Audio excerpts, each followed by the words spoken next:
What pleasantly surprises me in the report is the difference in insights on the same issue where we break the data down by region and on demographics.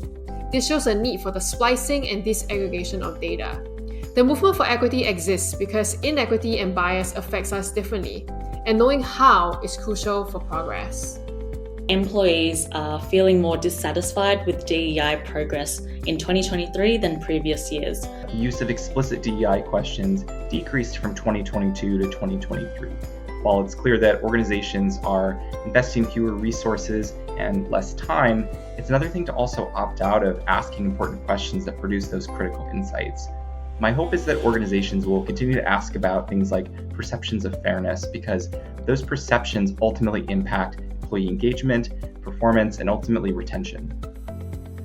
We're seeing a lack of support from leadership when it comes to driving EDI in organizations. There's also a noticeable communication gap between the perception of DEI between managers and employees, and without having employees drive these initiatives, the gap continues to widen.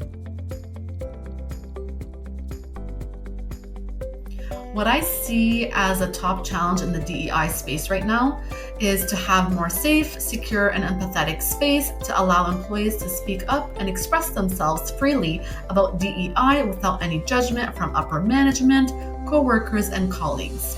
A significant challenge in the DEI space is the lack of DEI expertise or individuals who are solely owning a DEI role in organizations. This usually leads to lack of programs, initiatives, and a lack of communication as well. Without finding a common thread in which we can continue DEI work, it will be hard to get more hands on deck, and we need those hands because DEI is everyone's responsibility. We're still wrestling with what this work actually is. Many still see DEI as a separate collection of initiatives and programs for a limited number of people. In reality, this work is about our collective responsibility to design workplace practices that are fair and inclusive for all end users. The one tip I would offer leaders who are struggling to prioritize DEI in their organization is to integrate existing programs and processes into your DEI strategy. The origins of DEI work is in community, and so my tip for leaders is to lean on support. Take a step back and get clear about your why. Why is it critical for the success of your organization? When everyone's clear about the necessity of the work, it becomes much easier to prioritize. Lack of support and pushback can be a real challenge. Start open conversations to help understand some of the reasons and concerns behind the pushback. It is very important to stay consistent and focus on your goals.